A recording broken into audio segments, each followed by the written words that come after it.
मैं कहता हूं उस 56 इंच के सीने को मैं खुले आम ओपनली चैलेंज करता हूं कि अगर आपको लोग इतना ही पसंद करते हैं और 2024 में लोग आपको ही वोट देंगे तो बैलेट पेपर से चुनाव करवा लो। ईवीएम में है ना, मैंने सुप्रीम कोर्ट में लिख के दिया है कि ईवीएम हैक हो रहा है। ये दिल्ली की जनता है, पढ़ी लिखी जनता है। इसमें 73 सीट आम आदमी पार्टी की नहीं आ सकती एक साथ, और 7 और लोकसभा सीट जो है बीजेपी की नहीं आ सकती हैं, जबकि दोनों आपस में अपोजिट पार्टी बोलते हैं। ये है ना, ये ईवीएम हैक हो रहा है, मैंने सुप्रीम कोर्ट में लिख के दिया है। और ये मोदी है ना, ये फ्रॉड है कि ईवीएम में धांधलेबाजी होती है। वहां पर अगर आप किसी दूसरी पार्टी का भी बटन दबाएंगे तो वोट यहां पर भारतीय जनता पार्टी के खेमे में जाकर गिरता है।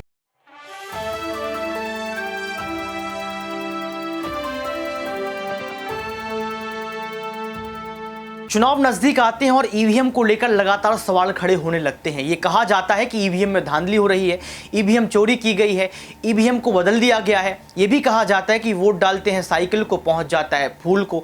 यानी कि आप समझ सकते हैं कि चुनाव के पहले पहले लगातार आरोप और प्रत्यारोप का दौर जो है लगातार चलना शुरू हो जाता है। लेकिन कितनी सच्चाई है इसको हम जानने का प्रयास करेंगे कि आखिर क्या ईवीएम में धांधली होती है। ये भी जानने का प्रयास करेंगे कि विकल्प क्या है, क्योंकि कहा जाता है कि विकल्पों की उपलब्धता ही स्वतंत्रता है। तो क्या ईवीएम के माध्यम से चुनावों की स्वतंत्रता को छीना जा रहा है और नेताओं को हराया जा रहा है, पार्टियों को हराया जा रहा है? नमस्कार, आपके साथ मैं हूं ऋतिक सविता। स्वागत है आपका नेक्स्ट 9 न्यूज पॉलिटिकल बाइट में। तुषार हमारे साथ मौजूद है, उनसे जानने का प्रयास करेंगे कि आखिर ईवीएम की सच्चाई हो क्या सकती है, और इसके बाद आपको वकील को भी सुनाएंगे कि आखिर इस पर वकील क्या बोलते हैं। तुषार, आपको लगता है कि ईवीएम चोरी हो सकती है, ईवीएम में धांधलीबाजी हो सकती है? देखिए, ये बहुत ही ज़्यादा ऑप्शनल विषय है, क्योंकि जिस तरीके से हम देखते आ रहे हैं कि ईवीएम को लेकर लगातार विपक्ष जो है वो सवाल उठाता रहा है। उसने लगातार ये सवाल उठाए कि ईवीएम में धांधलेबाजी होती है। वहाँ पर अगर आप किसी दूसरी पार्टी का भी बटन दबाएंगे तो वोट यहाँ पर भारतीय जनता पार्टी के खेमे में जाकर गिरता है। इसको लेकर जो जाँच है वो ज़रूर होनी चाहिए, क्योंकि ऐसा बोला जाता है कि वो भी एक इलेक्ट्रॉनिक डिवाइस है, उसको हैक किया जा सकता है। चुनाव आयोग लगातार यही बात बोलता है कि जब जिस राज्य में विपक्ष जीत जाता है तब ये सवाल नहीं आता है। तो क्या आपको लगता है कि चुनाव आयोग भी दबाव में, क्योंकि ये कहा जा रहा है कि बैलेट पेपर से पहले भी चुनाव हुए थे, आज भी चुनाव करवा सकते हैं? वकीलों का तो यही कहना है सुप्रीम कोर्ट के। देखिए, बैलेट पेपर से पहले भी चुनाव होते थे, वो आपकी बात ठीक है, लेकिन टेक्नोलॉजी भी कुछ चीज़ होती है। हम जहां समय समय पर आगे बढ़ते जा रहे हैं, हर दिन एक नया कदम ले रहे हैं, तो ये ईवीएम भी एक नया कदम है। इसको रखना चाहिए, ऐसा नहीं है कि इसको पूरे तरीके से खत्म कर दे, पर हाँ, जो सवाल इस पे उठ रहे हैं, जिस तरीके की एक आशंका विपक्ष के बीच में है, जनता के बीच में, उसको क्लियर करना बहुत जरूरी है। सर, आपको याद होगा मैनपुरी जब रामपुर के चुनाव हुए थे तो साफ तौर पर यह कहा गया था कि देखिए ईवीएम चोरी कर ली गई है, ईवीएम को दुल्हन की तरह जो है गाड़ी में रखकर छोड़ने के लिए गए थे लोग।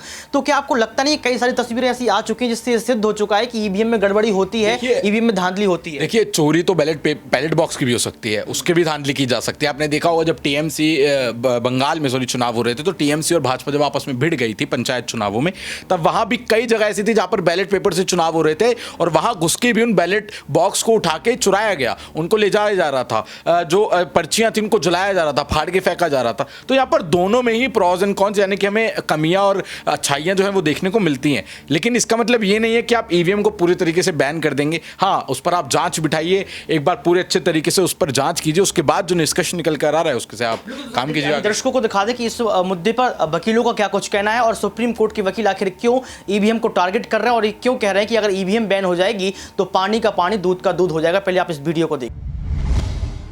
आंकड़े प्रधानमंत्री की तरफ आ रहे हैं कि जो भी एग्जिट पोल है ना वो सब गलत बताया जाता है।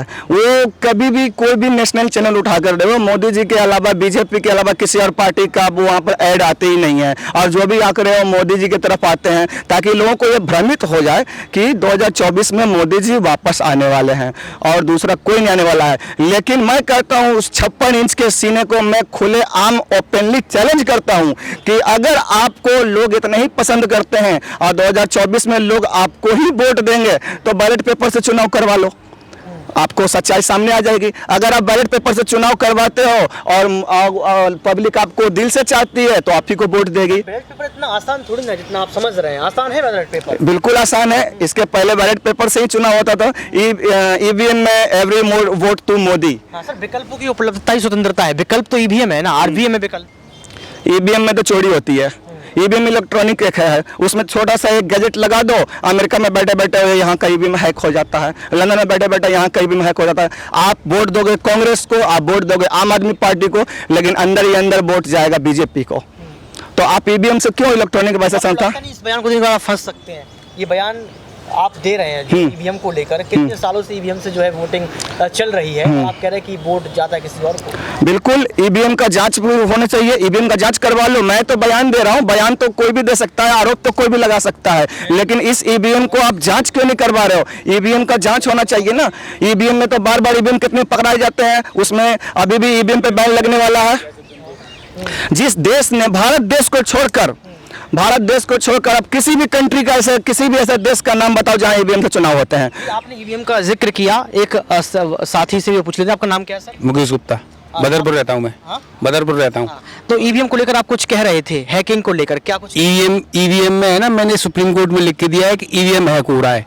ये दिल्ली की जनता है, पढ़ी लिखी जनता है। इसमें 73 सीट आम आदमी पार्टी की नहीं आ सकती एक साथ, और 7 और लोकसभा सीट जो है बीजेपी की नहीं आ सकती हैं, जबकि दोनों आपस में अपोजिट पार्टी बोलते हैं।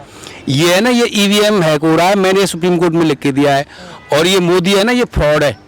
ये इसका नाम नरेंद्र मोदी नहीं है, हकीकत में इसका नाम सतीश है, मथुरा से है। ये पहले ये जो है आज ही का रहने वाला था, आज ही गांव से मथुरा गए हैं, वहाँ से मर करके ये जो है मरो कैसे, गुटखा खा करके। ये है ना मेरा रिश्तेदार है नरेंद्र मोदी, मेरी अम्मा का भतीजा है। तो देखा आपने इस वीडियो को देखने के बाद आपको पता लग गया होगा कि किस तरीके से सुप्रीम कोर्ट के वकीलों ने इस पर जो है खुलासा किया। लेकिन दर्शकों, आपको क्या लगता है, क्या सच में ईवीएम बैन होनी चाहिए? क्योंकि 2024 का चुनाव नजदीक है और ये कहा जा रहा है कि 2024 का चुनाव एक क्रिकेट मैच की तरह है, एनडीए वर्सेस इंडिया का। कौन जीतेगा, कौन लोकतंत्र की कुर्सी पर बैठेगा, ये सबसे बड़ा सवाल है। लेकिन ईवीएम को लेकर आपकी क्या तर्क और राय है, आप कमेंट बॉक्स में जरूर बताएं। आज के इस खास प्रोग्राम में बस इतना ही। देखते रहिए नेक्स्ट 9 न्यूज पॉलिटिकल बाइट।